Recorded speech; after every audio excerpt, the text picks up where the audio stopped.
প্রিয় দর্শক, আসসালামু আলাইকুম। আপনারা দেখতে পাচ্ছেন চরমনাই মাদ্রাসার নদীর তীরে লকডাউন অবস্থায় আমরা সকলে মিলে গোসল করতেছি।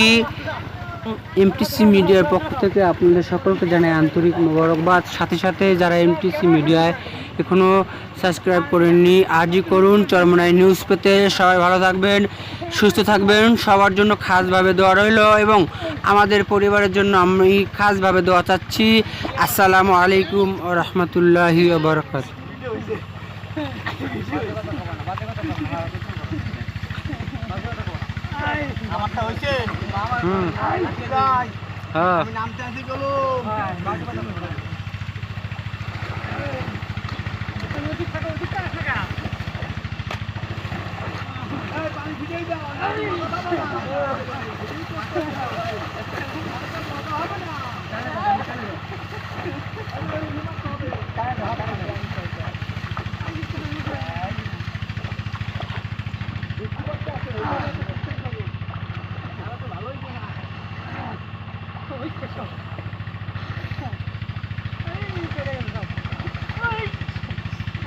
করেন